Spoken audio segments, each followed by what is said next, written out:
fucking really good. Okay, I'm recording now. Should be streaming, and...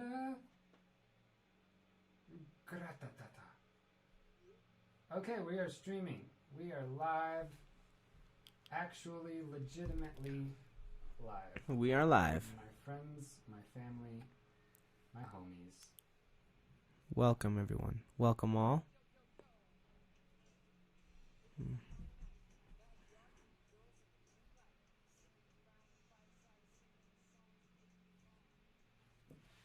What's up? What's up? Yo, yo, yo. Welcome to the Millennial Experience podcast. Today, we're going to be talking about... Dum. Oh, yeah. Dum. Bum, bum, bum, Dum, dum, dum, bum, ba-da-dum, dum, dum, dum, dum, bum, bum, bum, bum, bum, bum.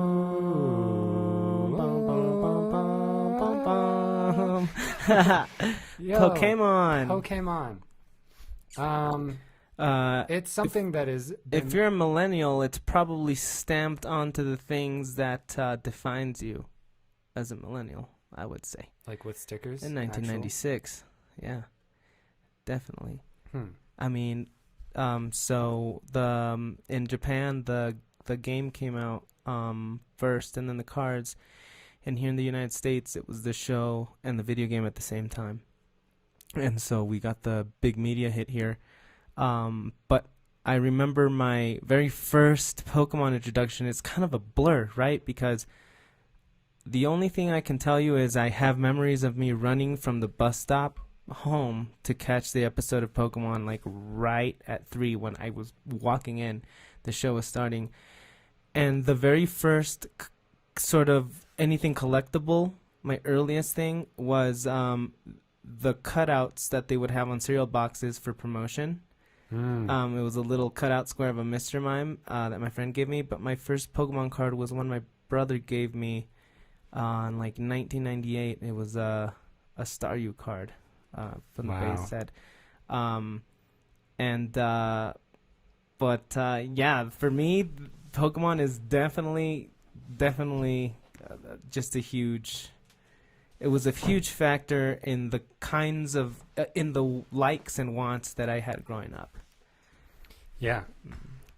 I'm so jealous, like, that you got to experience Pokemon as a kid. You're going to have to keep track of time, by the way. I forgot my phone. No whenever you need to leave, just let me know. Oh, word.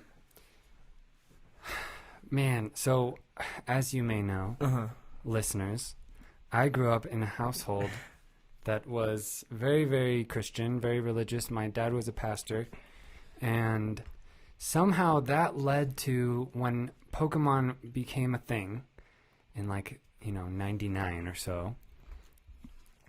And all my friends started collecting the cards and watching the shows and playing the Game Boy games, and it was all so enticing.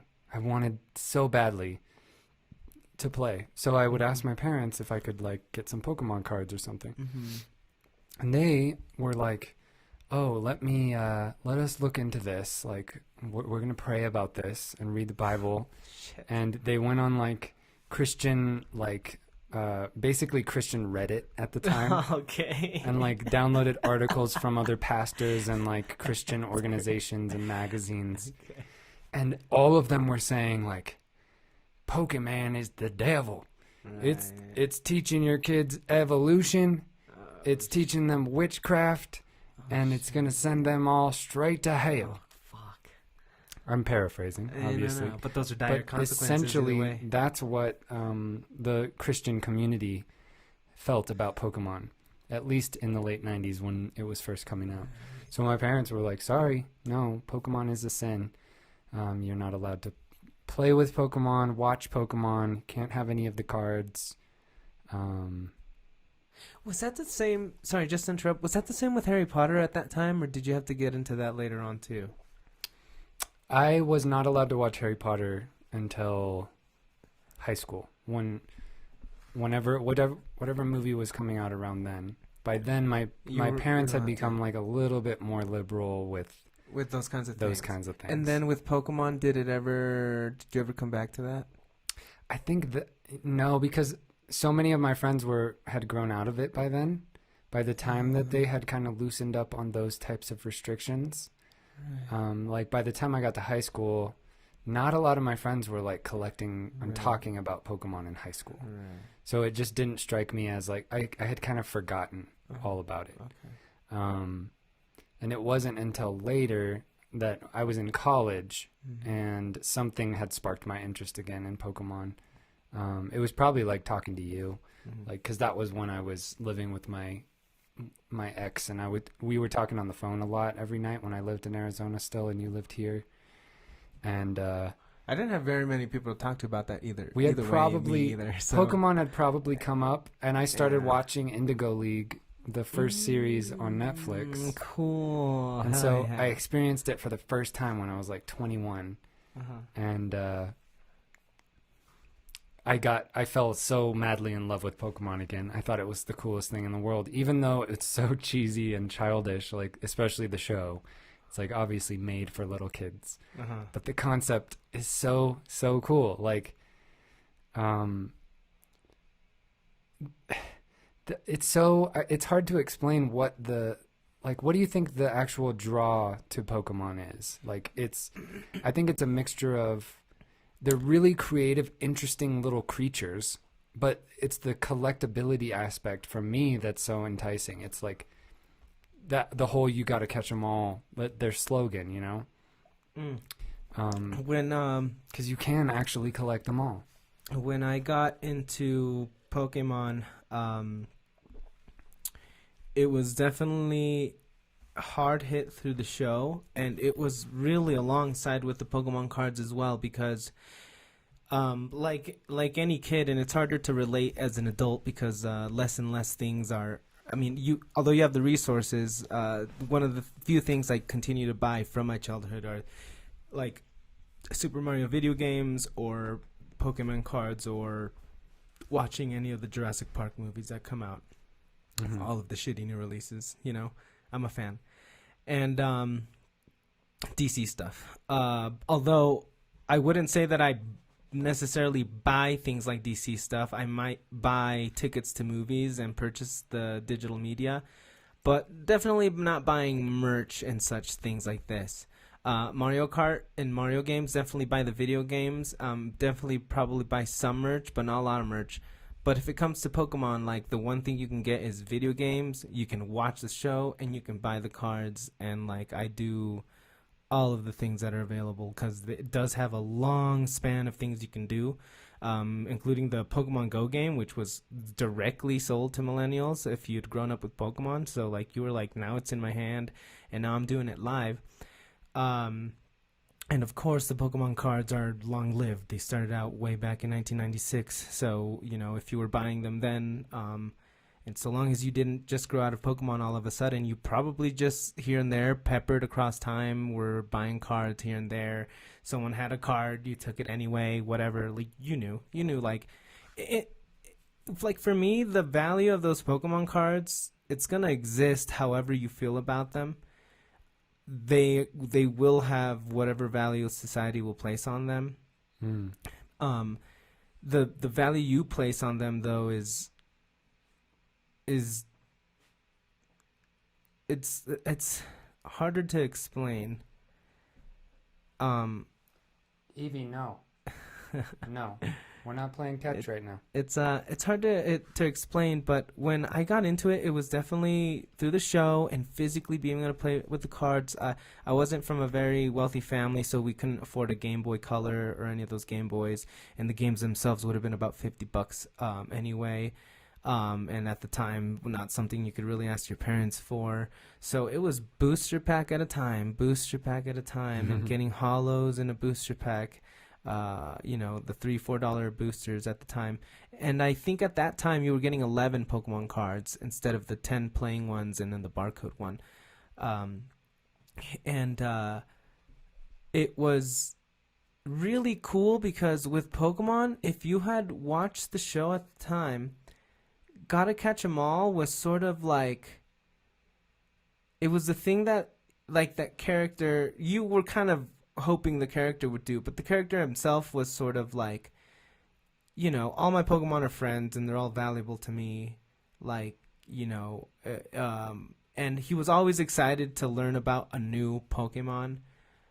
But it's weird because the show didn't really follow him collecting them all. It was just like anyone else's experience with Pokemon at the time, where what you got was what you got, and you loved it. Like, it was your card. Like, you pulled a holographic Muck, and Muck wasn't all that great in the show, but a holographic Muck from a booster pack was a lot bigger of a deal than the Muck on the show. Mm-hmm.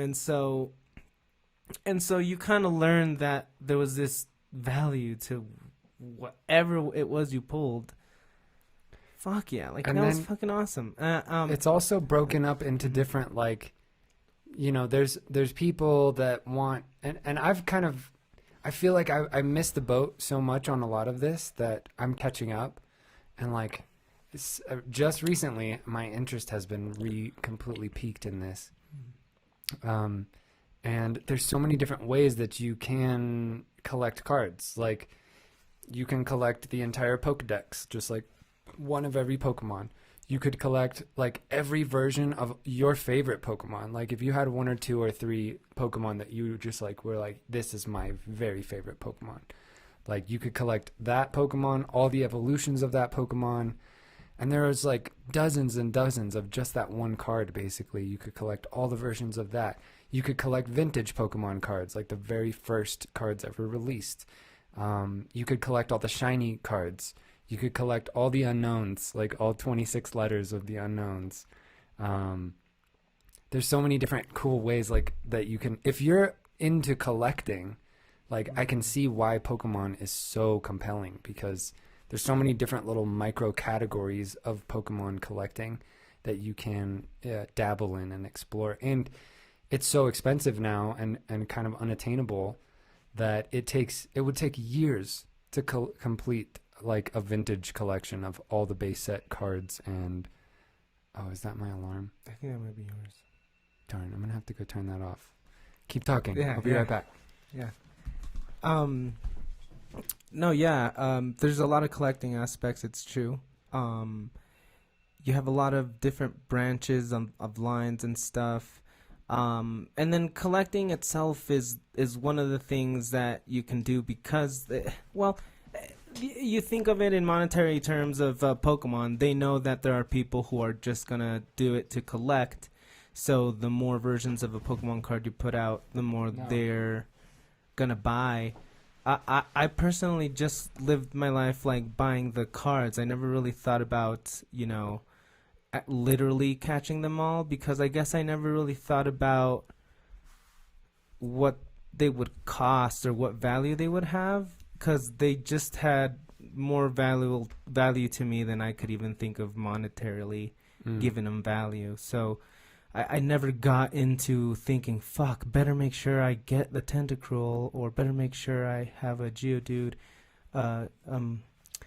set and all the evolutions. Like, I was fine, like, running into them as I bought them, and then obviously I was going to keep them, never going to sell them, and I can't imagine that there'd be any point in time they'd have any more monetary value than the value they, like, gave just to me throughout that time. I mean, like, again, like, if that holographic Muck I pulled back in freaking 1999 is $200 now, anybody's Muck at that time that's in that condition that's worth $200, it's gonna be $200. I don't have to think about that much. Mm-hmm. Like, what was crazy at the time was, like,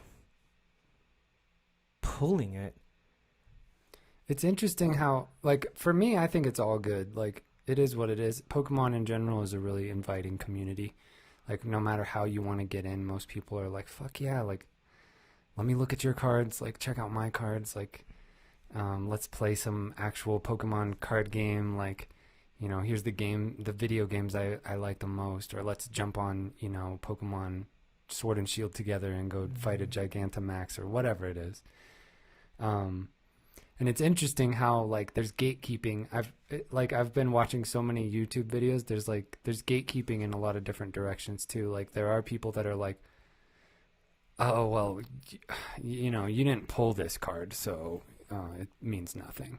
And then there's people in the reverse that are like, oh well, your collection's not fully complete, so your cards mean nothing, or like, and it's man, I love it that there are so many different Pokemon communities that are just like happy people are getting involved, and like that makes me want to kind of start a community like where we live. Like I brought it up to you before. I think it'd be so much fun to have like a monthly get together at the library or something where people can like we'll have like a little mini tournament and actually play the card game, like have some kind of cool prize, like maybe a rare Pokemon card that the winner gets or something like that, and people can just come and trade cards and show each other their binders and like I don't know. I think it'd be really fun. And I think the Pokemon community is so cool just because most of the people I know that are involved are like obsessed.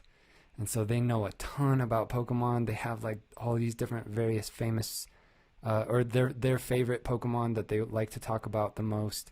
They like trading cards. They're into one specific type of collecting or game, and I'm just like it's really cool getting involved, and I'm really sad that I'm having to get in so late in life because I explained in the beginning, I wasn't able to as a kid. So I feel like it's not only kind of fulfilling this childhood thing that I missed out on now, but I think because I'm starting to collect now as an adult and play the games, and pull booster packs and actually pull cards myself,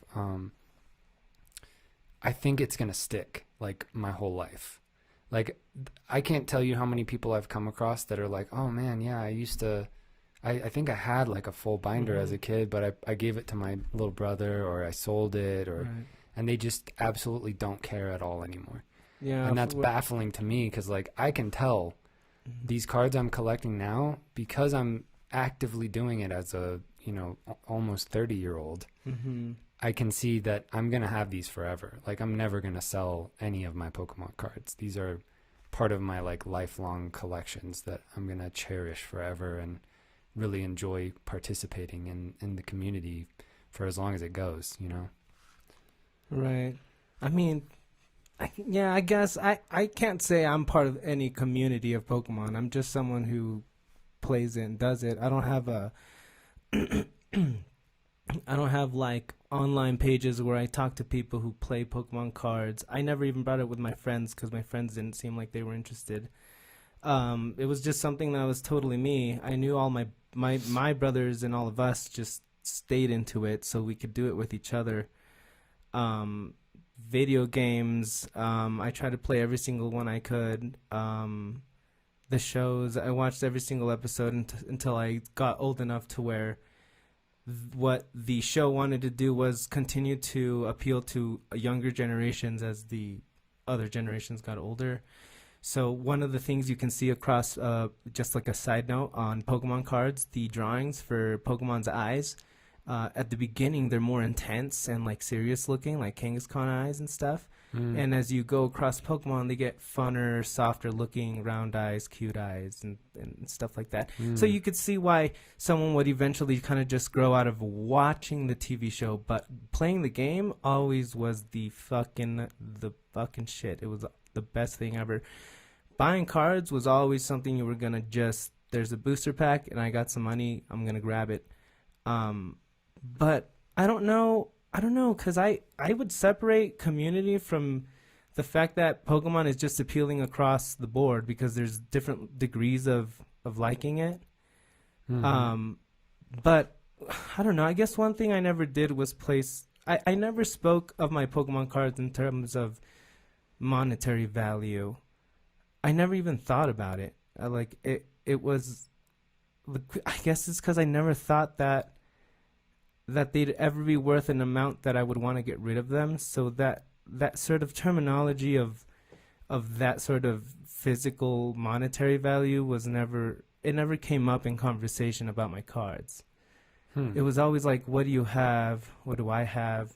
this is cool, I've never seen that. And then reading them above all, they have attacks on them.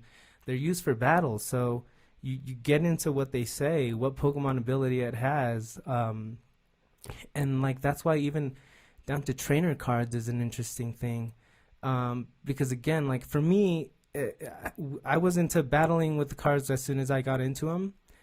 Obviously something I did mostly with my brothers. I didn't get into tournaments or anything like that because again, for me, it seems like it starts to get icky at those higher levels of both battling and collecting, because then there starts to be value to things in a way that's again icky, like Icky how? in a way where it's like like you really do are talking about cards in terms of actual value that's more than just the experience of collecting them all, even repeats. I was gonna say for me, I think where my desire to like have one of each of various sets and things definitely comes from whatever part of my brain, like when I'm playing a video game, if there's achievements. For instance, when I was playing the most recent Spider-Man game on PS5, there's like a set of achievements to complete, kind of like on Xbox you get an achievement for doing certain things within the game.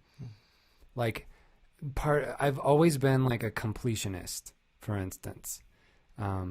There's a certain part of my brain that just craves that, like finishing everything you can do, getting every piece of armor you can get, every outfit, every weapon, like, and every achievement, like start to finish, and getting that, that platinum trophy pop up saying you have done basically everything in this game that you can possibly do. You actually beat the game in every way that you can.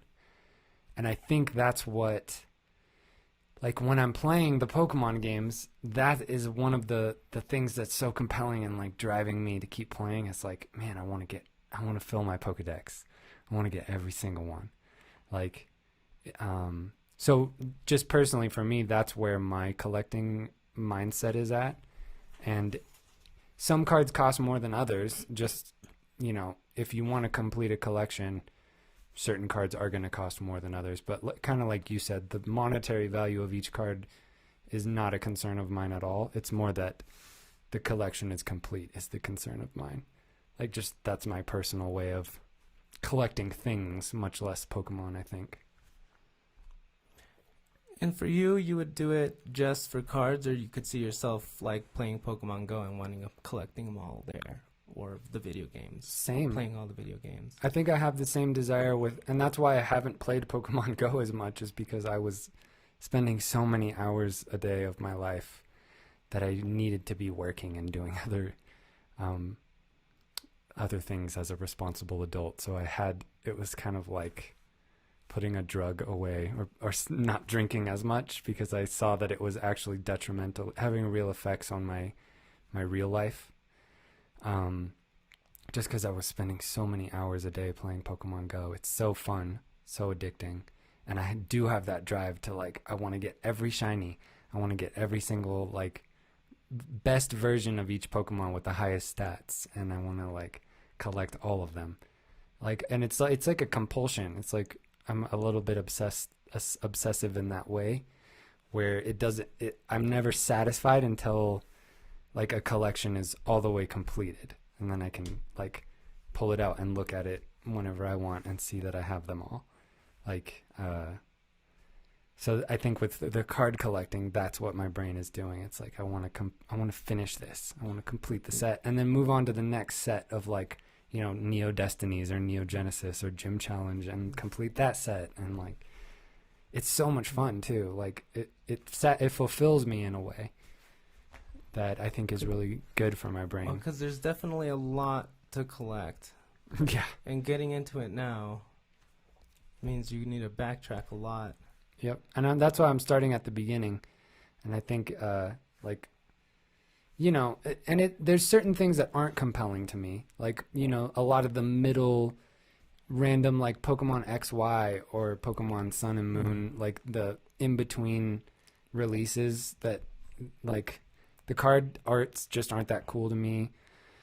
The specific Pokemon in the sets aren't my favorite Pokemon. Like, I probably won't collect those ones. but there's something about the artwork on like the base set vintage, fossil jungle base set, even moving into Gym Heroes, Gym Challenge, Neo Destinies. Like the artwork is so beautiful, it's so cool, and I could just sit and look at the cards all day and read the attacks and like think about how I'm gonna use these in decks, and completing those sets, like the vintage cards, seems like it almost like holding them in your hand and seeing them up close.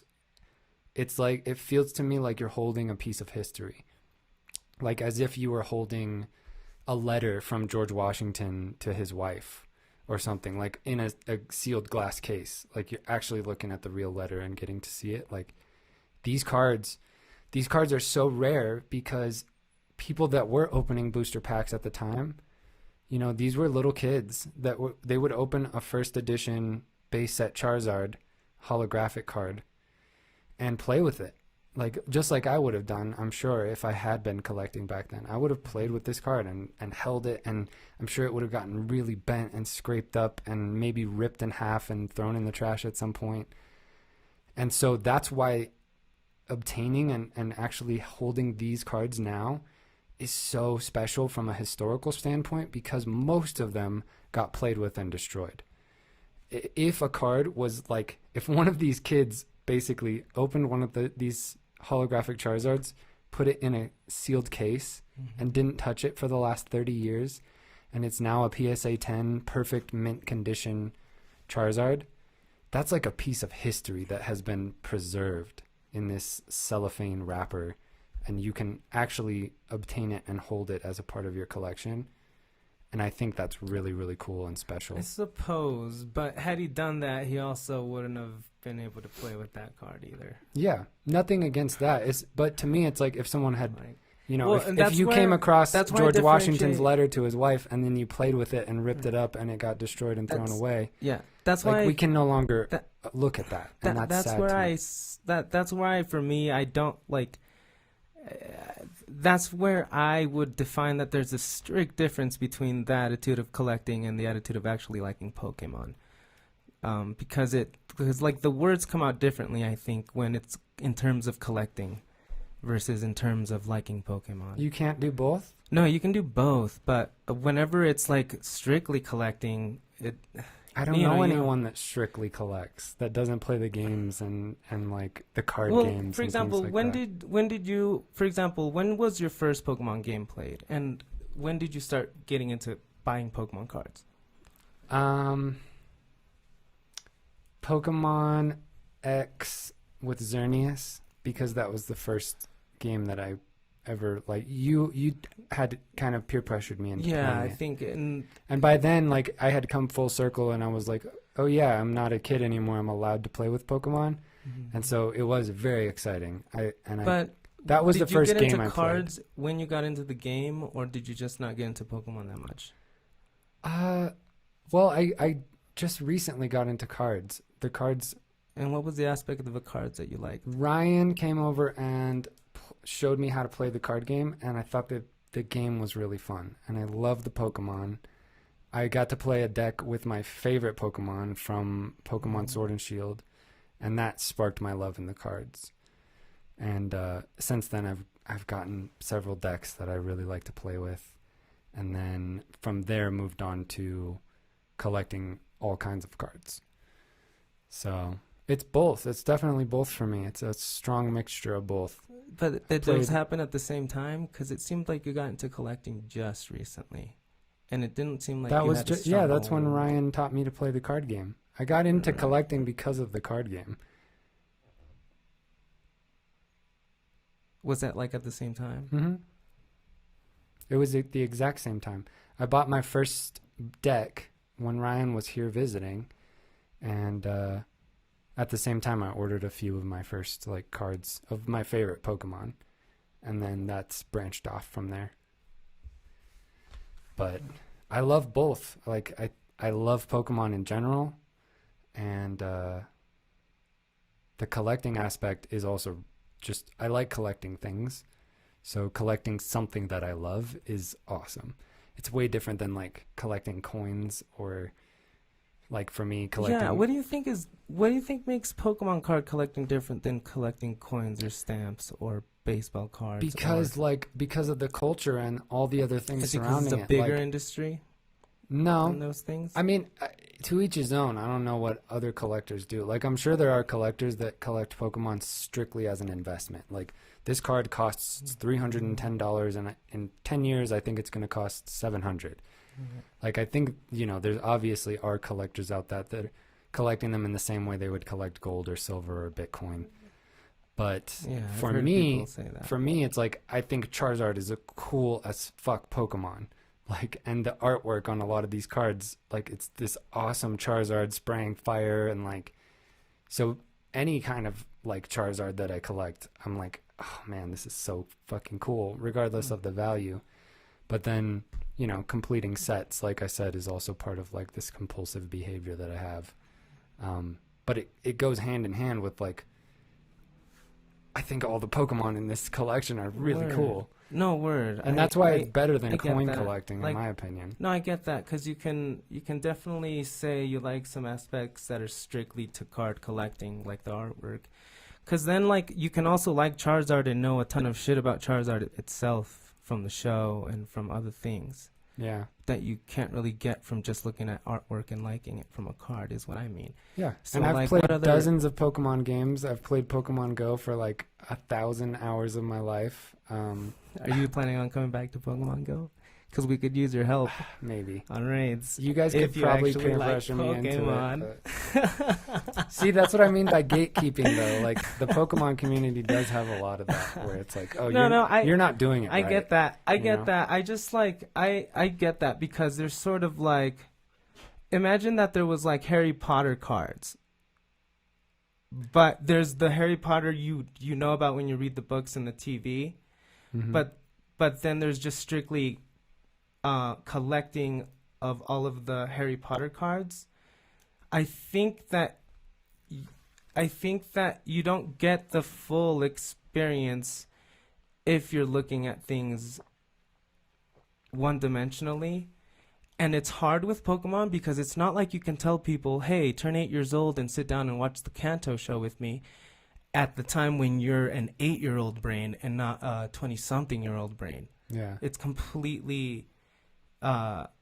it's just an experience that cannot be repeated, just because you can't travel back in time. And I think that's the reason there's some sort of separation between people who started from the beginning and people who came into it later on in a single dimension, or in just sort of limited dimensions, rather than someone who was just, it was like, let's just say Harry Potter lore, and then the cards came out, and so you started collecting those too, but you know everything about everything that's fucking on the card. It's not just about the artwork. Mm-hmm. Like, that is, I think, where some Pokemon people might run into someone who, for example, with Pokemon Go, I ran into people playing it as an app, not because they were Pokemon fans. So what I'm saying is, I can't have a Pokemon vocabulary relationship with them if they're just playing it as the app. Then that means everything I talk about will also be strictly app-based, completion-based, collecting-based. So I was running into Pokemon Go players who weren't, I wouldn't say Pokemon fans. They were definitely Pokemon Go app player fans, but I don't know if they could have gotten away with saying I like Pokemon. That's the only thing I would say. I think that's a fair distinction. But I mean, Yeah. I'm talking about me. Like I said, I've played a ton of Pokemon games. I know all about a ton of Pokemon. I've seen several of the series of the shows. I really like the cards. I don't know what more there is to say. I feel like it doesn't matter when someone gets into Pokemon or how they get into Pokemon. I'm just interested in talking to people about Pokemon. I'm definitely down. I guess for me, whenever I'd met like Pokemon people, they were always like, I don't know, it's really hard to explain, because I actually don't mind. I'm actually really excited when I find out someone likes Pokemon. Um, and maybe it's just me thinking like, my experience with someone getting into it for the first time is different because, you know, like if I had a friend getting into it for the first time, and it could be a lot of pressure, I would have just even just put on the expectation myself. But it would have been just like, little by little and here and there and it's like, it just kind of snowballs bigger and bigger. But I would never expect someone to sort of squeeze their way in and try to just overnight try to be the biggest Pokemon fan ever. And that's where it seems like that's not necessary because I am a Pokemon fan and that person is already my friend. Like, that's a perfect combination of getting into it naturally. So again, like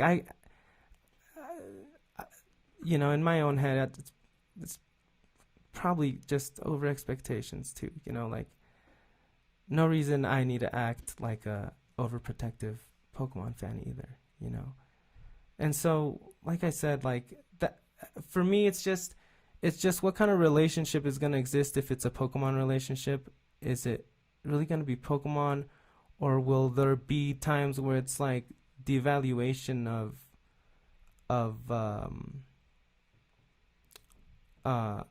cards just because society doesn't make one more cash value than the next? Where that's where I would call something icky, where the attitude becomes that. It's like strictly based on its actual monetary value. Not that you guys could be able to share like experiences and stuff, but that it's constantly falling back on, well, what does it cost? Where that can only happen in collecting, right? Not in video games, not in TV shows. I've never met anyone like that with Yeah, it's Pokemon like- cards who talks about the Yeah. value. Or I'm like, definitely not or as concerned. future investments is one of the other things I'd heard. Like that seemed again like I was like I could never think of my personal cards as future investments. That never crossed my mind. Buying my booster packs or cards themselves individually. Man, I was not planning on you being a gatekeeper when I brought up gatekeeping. You're like the definition. It's so sad to me. Yeah, no, I just I like love it. people that I get don't- into Pokemon for whatever reason. No, I think that's cool. No, it's just it's not that I'm trying to gatekeep. It's just that like if it's about Pokemon, it's about Pokemon. It if it weighs heavy on the collecting aspect, like I said, then it seems like now you have to have collector's vocabulary for it. Like I said, like the person I had met playing Pokemon Go just as Pokemon Go, like the app, rather than knowing about background stuff, which is where I would say like it's not about not getting into Pokemon, but again, like if there's achievements to be had, I'm into it for the achievements. You know what I'm saying? But there's a lot of achievements to be made anywhere. So there's got to be something special about Pokemon that you like the achievements about Pokemon, right? So it can't just be purely about achievements. You got to like Pokemon too, to some degree, right? I don't get why we keep coming back to No, this. right. I like right. Pokemon. Yeah. And I know about the backstory and the history. I've played a lot of the games. I thoroughly enjoy Pokemon. I don't understand why we keep coming back to this. Oh no, I wasn't coming back to anything. I was trying to explain because I don't think I mean, because if someone is a fan, like I said, I don't think I'd be gatekeeping anything. Like people can collect cards and stuff and all of that. I guess like I guess for me, and it's just hard to say that anyone could just go back to being 8 years old and then starting from 1996. I guess that's just an experience that's not comparable. Yeah, And it's I guess different. yeah, it's just yeah, it's not comparable, I guess. And you know what? It does put a lot of pressure on the fact that other people just can't do that though. So it's not like they can like it as much as you, or to that degree of youth of going back. It's that not a much. competition though. Like using Harry Potter as an example, like if you were 9 years old and as the books came out, you were reading them. And like then you went to the premiere of each movie wearing the costumes, and you could tell you knew everything about Hermione's entire family and all the spell names and what the wands are made out of and like the whole lore and everything. Whether you got into it as it was coming out and like were a part of the culture at that time, or as a 40-year-old man who just picked up his first Harry Potter book, once you read all the books and you see all the movies, like you can also love Harry Potter at a really, really deep level. It's just different. Like, and I feel like Pokemon's the same. Like, I don't know. It's not a competition. It's not like anyone can love Pokemon any more than anyone else because of their experiences. I think it's like you said. No, I don't think so. Yeah, I don't think so. Fan. Yeah, if you like Pokemon for what it is, I think it's true. You like Pokemon for what it is, what it provides, and luckily with Pokemon Company, there's like multiple aspects of it, so you can take it in all of the ways you want for fun, competitive collecting, app game. Luckily for some of the people who just fucking want to play it all the time, and stuff like that. And definitely the cards, like, there's no doubt about it. Like, you know, there's some people on the inside back in the day who knew they would be valuable, so immediately started putting them in cases. But for me, I did not have that mindset. I guess I just wanted to play with my toys. But you know what? That's what an 8-year-old's going to do. They're going to ruin a holographic Charizard they put, but that's because they're not thinking about that aspect of Pokemon cards. Yeah.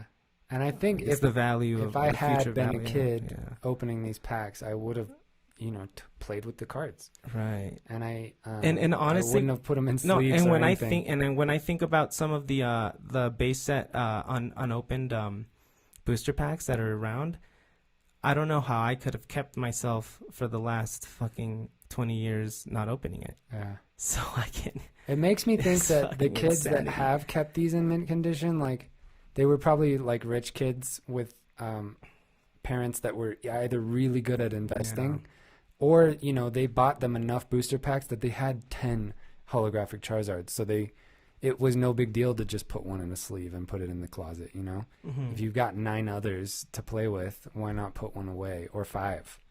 Mm-hmm. They probably had multiple, like 7 Blastoise cards, so they put one in a sleeve and play with the other 6 and destroy them. And now you've got that Blastoise that's now on sale on Amazon. Yeah. That's in perfect condition all these years later. It's a crazy thing. I can't even imagine having had the discipline to not do it. Because like now when I think about, like, for example, I have a base set Blastoise. I can't think of buying a new one for mint condition. Like, I have the one I have. But they're both totally viable, awesome options of getting a Blastoise. No, I know, but like I said, like Blastoise, if I start buying, having that card itself, like, the more Blastoise I have isn't gonna raise my love of Blastoise. It's my favorite Pokemon. Right. And it's my favorite Pokemon. And if you don't have one by now, the only way you can get one is to... well, you can definitely get a Blastoise from another set. You still love Blastoise. But that's the coolest one. The artwork on it is fucking dope. The artwork on it's just not being... If it's vintage, that's the value of it. It's just because no one's making it anymore. Whatever you love about the card is fine. But the evolution pack was just as legit because that's the same artwork. Kind of. It doesn't look the same. If that's what it's gonna be about, because that was the idea with coming out with evolutions, and the booster packs for that one is like fucking $800. Yeah, the evolutions Yeah, are really and that was the expensive remake of the base set. So Yeah. they made the remake of the base set as crazy. as valuable as the base set. So now I'm just going to be on the lookout for a third base set release. Hmm. Okay. And then just put But a no, box yeah, away. I would love to get because if I got like a holographic version of the Blastoise I had back in the day, I'd be perfectly fine with that one. Yeah. I guess I don't really bother with buying a reset base set. Like, though I guess the one I have is enough for me. I guess it's enough. Like I said, I'm not on the hardcore side of catching them all. Yeah. I just like having cards and getting new ones. Whatever that defines me as is as simple as it gets for me. Yeah. Like I guess by definition, I guess I'm not that big of a Pokemon fan if I'm not collecting them hardcore. Yeah. And I agree with what you're saying. Like, there are people, like the guy that owns 2 of the 3 known PSA 10 holographic Charizards. Yeah. He knows nothing about You Pokemon. could not talk to him Pokemon. Right. It would just be Pokemon cards. It's numbers, it would be values, condition. Yeah. Like, he's a collector. It'd be within the collecting aspect of Pokemon again. And like you said, like anything involving the cards, where it would be artwork, if it's rare, if it's specially done, promo version. But again, like if you like Pokemon, that means that means you can talk about the other stuff too. Which means, like, what I'm saying is, like, seeming like I'm having a conversation where I'm restricted within a conversation that has a lot more to talk about is where you're just distinguishing that they're into it in this aspect. Nothing wrong with it, but I guess if you're looking for someone to watch the show with and play the games with and do the cards with, you might want to look for someone who does it all. Mm-hmm. Yeah, It's sort of it's like the difference between someone buying a Vincent van Gogh painting, like an original painting, and putting it on their wall, and just saying, "This is worth $6 million." Right. And then you're like, "Well, what's it called?" And he's like, "I don't know. It's just worth $6 million." Right. And then you're like, "Well, when was it painted? Like, what's the story behind it? What compelled him to paint this?" And you're like, "It's worth $6 million." Right. I get that. That's what you're saying. No, see, like, yeah, and that's where that's boring. Yeah, but if he could be like, man, no. Vincent van Gogh, he was in love with this girl at the time, and like, you know, if you were he lived really in this city, and like, and that's where for me it would have, it would be upsetting if you did have a friend and you freaking do like freaking hanging out with them, but that was the only aspect of it that you can get into. Would be upsetting just because you would want them to be as fucking dumb drunk into it.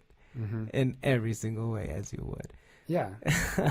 And so once, like, and that's how I feel about Pokemon cards. It's like when I have a base set first edition Charizard or whatever, and I'm looking at it, part of my brain is going like, man, look at the artwork. Like, this artist, what was this artist thinking at the time? Like, this is fucking cool.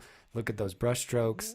Like, but also, like, fucking Charizard is cool. Look at these attacks. Like, it's crazy that you only need this much energy, and this is how much damage it does. And man, I remember from fucking Indigo League the first time I saw Charizard, and I was like, holy shit, this is a cool ass dinosaur dragon fucking looking Pokemon. And like, being able to go back and talk about everything relating to Charizard from the universe, and like, man, when I was playing this game, it took me this long to level up my Charizard to get to where I could finally go to this area or whatever. Like, it's so much more interesting. In the same way of talking about a Van Gogh for what it is and the deep, complex backstory of everything about the painting is so much cooler than just collecting all the Van Gogh paintings. Speaking of Charizard, do you know what Ash did with his? Do you remember? I don't remember. From the show? What did he do? In Indigo League? Yeah. I don't know. It's been so many years. What did he do? He left them at the canyon of those giant Charizards to train. Did he ever get him back? Yeah, he gets them back for a tournament, and he's fucking really strong. Oh shit. And he did the same thing. He left Squirtle to help with the firefighter. He got him back for a league, and fucking Squirtle's fucking OP. But dude, the show, man. I started watching the Sun and Moon, the Alolan Alolan. Oh, the Alolan. Yeah.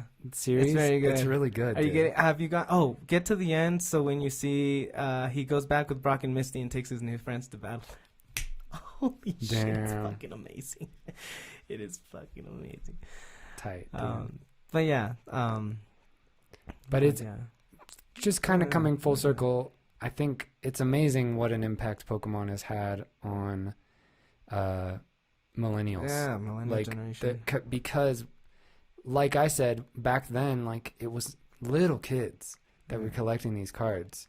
And then even by the time I got to high school, like, it wasn't really, like, it had kind of died away and people were concerned about dating and other things.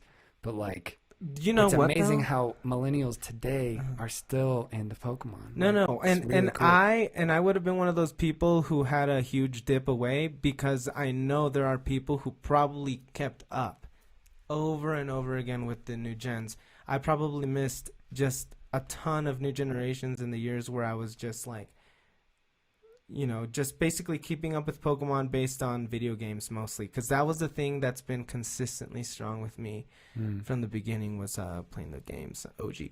Yeah. And it makes me so sad that I'm getting into it just, hardcore recently, just because, like, I missed out on so much of that culture and the, like, experience it as it was happening. But I think the optimistic part of me is like, man, I can't wait for all the future sets to come out and all the new generations and series, so that I can, like, as they're coming out, like, try to keep up with them, and keep up with make it easier to collect, at least if that's what you're gonna do. Because what they come with these days now is the little booklet to tell you what's all in the series. Yeah, and check it off. Like, that's kind of nice. Yeah, it's a lot of cards, but it's kind of nice because it wasn't that easy back in the day. Yeah, it's tough, man. Yeah. And it is interesting, though. I was reading through a list of, like, the largest franchises of all time. Pokemon's the first one. Yeah. It is by far the biggest franchise in human history. Pokemon. The Pokemon Company. Crazy, dude. Yeah. Above everything. Above Disney. Above Star Wars. Above anything you can think of. Pokemon's number one. It's the biggest franchise on the planet. Yeah, hell yeah. Which is crazy, and it makes sense. Amazing. It's so deep and complex and beautiful, and it's really cool. I mean, if you're someone who hasn't played the games, you'll notice a trend in the games. Like, it's sort of a world where everything sort of is cooperated together. I mean, call it what you will, but that story comes off of them having come from a time of, like, really catastrophic times. So it's like it really tries to promote peace in the games, cooperation, friendship, value. It's got a lot of deep meaning. It wasn't just your average anime cartoon. Like, your children, if you were an adult with children at the time at that age, they were learning how to get along with their friends. They were learning how to think diversely.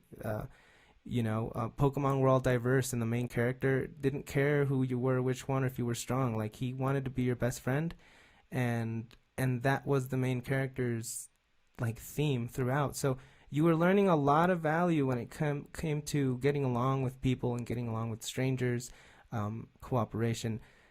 You would get a lot of that, and some awesome epic Pokemon battles from your favorite Pokemon. And there were really the ending of each episode had, like, this strong moral, like, value of, like, this is how you could be a better friend to someone, or this is why it's important to take care of your companions, or they always had some message in each episode that was it was good, and it was meaningful, and it was teaching good morals to kids.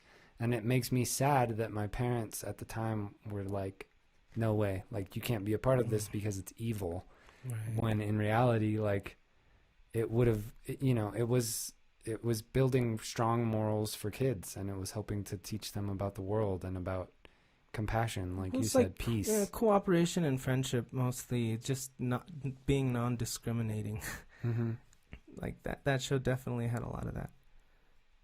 Yeah. Standing up for like the weak and the helpless also. I noticed that, like, a lot. Yeah.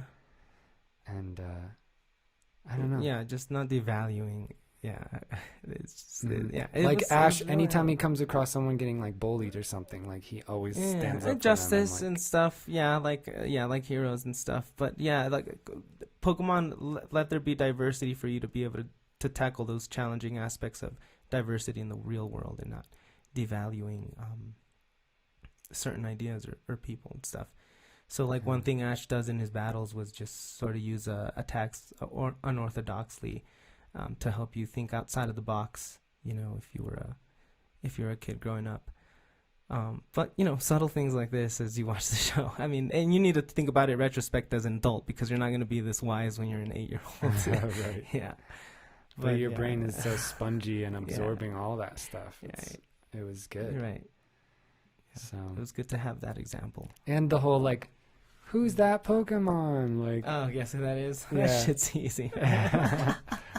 Oh man, not so much maybe with the new Pokemon that I'm not familiar with, but like the first gens, There's you can too go many. deep into the fourth and there's fifth ones. But too many now. yeah, It makes me wonder if people can, if there's anyone, I'm sure there is, like somebody out there who can just sit there and go through the Pokedex one at a time and name them all in order. I used to be able to do all 4 of the raps that covered the 151 Pokemon, but I've since forgot. But that was the only way to name them all. Yeah, you had to know unless the you rap. memorized them 1 through 151. That's crazy. Yeah, the rap was really fun. So was Mew technically part of the first 151 because of... Yeah, Mew's 151. He's technically should have been 150 because there was a Mew before there was a Mewtwo, because you get Mewtwo from the genetically modified DNA from Mew. But because they made the Mewtwo card first. No. The game was the first thing. The game was the first thing, and it lists Mewtwo as 150.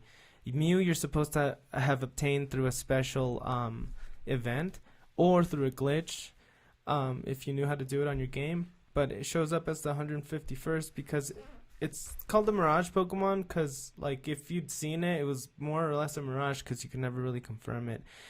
But then in Pokemon the first movie, they find the journal entries that they found a Mew fossil. And it probably makes sense that it was a fossil and not some dead Mew. And then they try to recreate the strongest Pokemon. And that's how they make Mewtwo? Yeah, and that's how they make Mewtwo. Genetic modify. So on his Pokemon it's like Jurassic card, Park, dude. Yeah, on his Pokemon card it has that. And yeah, that was a really appealing aspect for me It's too. really on that. cool. Yeah. As a kid, it was really cool. Shoot, dude, but I need a bounce. Yeah, it's been about an hour, so... Fuck. All right, man. This was fun. This is Pokemon. I'm totally Pokemon's down cool, with the part man. 2 of this. Yeah, we'll Yeah. pick up where we left Yeah. off. I feel like we got bogged down a little bit. Yeah, but there's so much more we can talk about. So yeah, if you're listening, fucking get into Pokemon. You'll love it. Mhm. It's cool as hell. All right, thanks for watching. Peace, Thanks for everyone. listening. Peace out, everybody. Peace.